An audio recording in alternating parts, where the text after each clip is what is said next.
Hello everyone, this is Bentley, and today I'm going to go through the process of tearing out a ton of Java Fern out of this tank, moss, a bunch of other stuff, and getting it ready for its next evolution. Let's dive into it. Okay, we're going to start with a little bit of what I need to do to the Guppy Mansion. So you can probably tell from the last video that there's a bit more light, and the top of this tank's really dirty, so you're just going to excuse that. It's part of what I need to do, but I've removed a lot of the floating plants that were here. So you can just kind of see this basically entire half of the tank was covered previously, and there was a good bit over here as well. I've removed all that, and now the big thing is dealing with this massive Java Fern here. I also got out a huge clump of moss that was at the top of this Java Fern, but you can see down this way, and I know it's a little dark, but there's a lot more moss down in here that I have to get to that requires a stepladder and some patience and work, but we're going.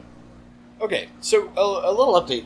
I'm part of the way through removing a lot of the free-floating mass of Java Fern. There's a couple questions that I had in the last video. I'm getting a chunk out, so I want to use it as an example. So here's just one of a lot of the rhizomes I'm pulling out, right? And you can see kind of how big this mass is. The first question I had is how do I remove Java Fern from wood? There's not a lot of the wood actually left in there, so I can kind of give you an example without wood. What you're looking for, you can see this free-floating clump. We got this. Really all you want to do is, if you break the roots like this, that doesn't bother you so much. It's keeping this rhizome intact. So what you're going to do is go under the rhizome to the roots and start breaking, or you have a razor blade or something, cutting the roots away so you can remove the rhizome intact as possible from the wood. And then that's going to keep your leaves in some semblance of shape, and it'll regrow these roots. As long as you have even short roots like this, as opposed to these big long guys, you're going to be okay. Now let me talk about how I'm selecting Java Fern to go back into the tank. If we have this big mass like this, right?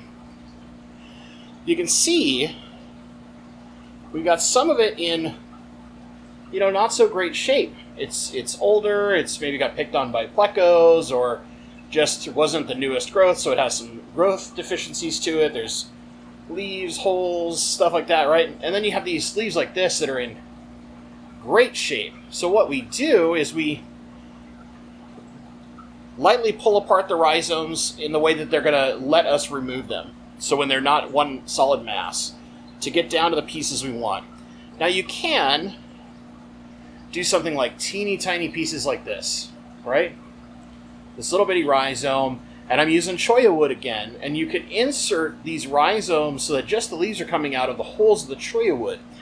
And over time, that's going to grow, and it has this really cool effect. But in my case, what I'm going to do is, I'm looking for stuff like this. See, look at that. We pulled that apart. We've got, all these beautiful, healthy leaves, and just one bad leaf and a little bit of bare rhizome. So what I'm going to do is I'm going to break this bad leaf off. And it brought a really small piece of rhizome with it. So here's a really good starter baby rhizome, right?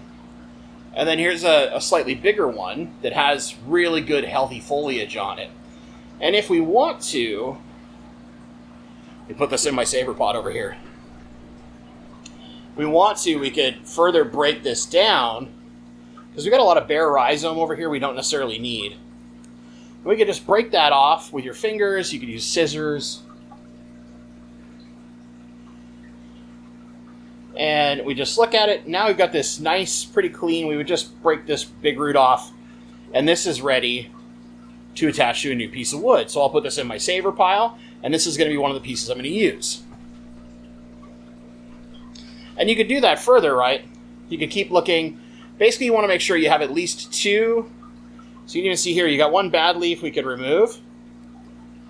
Right? But we still have two very healthy leaves. That's the kind of the minimum you want. If you can get somewhere between 4 and 5, that's even better. But that's basically how I'm going to be selecting out of all this Java Fern, the stuff that's going back into the tank. And the rest of it, even though some of it's in meh health, but a lot of it's in pretty good health, is going to get distributed in a few other places. So with that being said, I'm going to get back to work. Okay, we're going a little handheld for this, but you can see we've done a lot of removal here. And that giant clump of Java moss is basically gone. If you look here, there's little bits of wood left, and then toward the back there's a little bit of extra Java Fern I haven't got to yet. And there's like a few free-floating pieces that have made it into this. And back there, you can see I've still got to get the moss over here. This ended up taking a lot longer than I thought. Plus, I cleared a lot of floating plants. So, if we kind of look, I'll take you underneath. There's really only this amount here when it used to take up like 2/3 of the tank.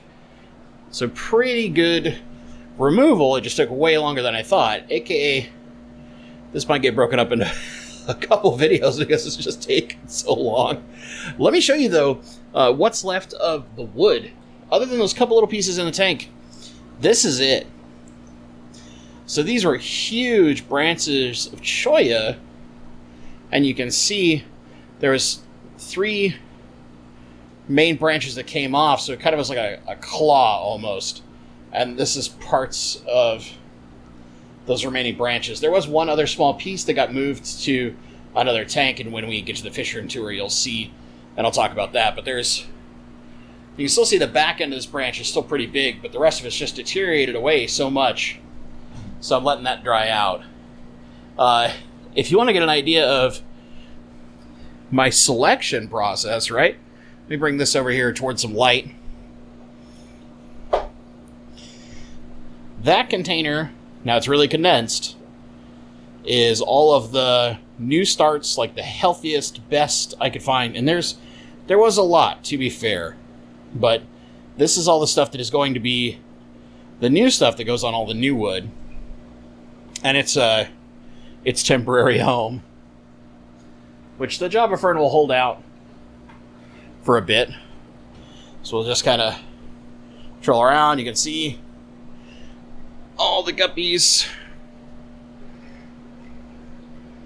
They have so much more open space, they almost don't know what to do with it. You can just see that army there. And then you'll forgive some of the mess while I'm doing cleaning, but there's where a lot of the Java Fern ended up, over here in this rainbow tank. There was a bunch of like floating wisteria in this tank that I got rid of. There's some bulbitis there. We'll talk more about everything in this tank later. And then also,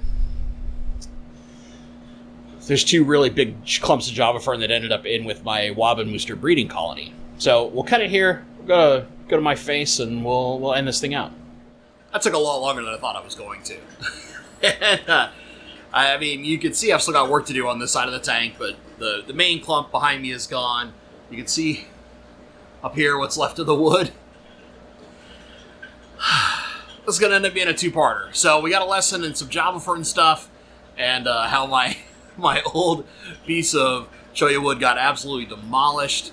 But stay tuned. Next part of the video, we'll finish everything out. We'll get the new wood in there, show how we attach everything, and show you the changes when they're complete. I hope you enjoyed this video. If you did, give it a little like, thumbs up, comment down below. Did you learn something interesting? Didn't learn anything at all? Excited for the next part? Kind of upset I didn't get all done in one shot? Let me know. I'd love to hear. As always, guys, thank you so much for watching, and stay awesome.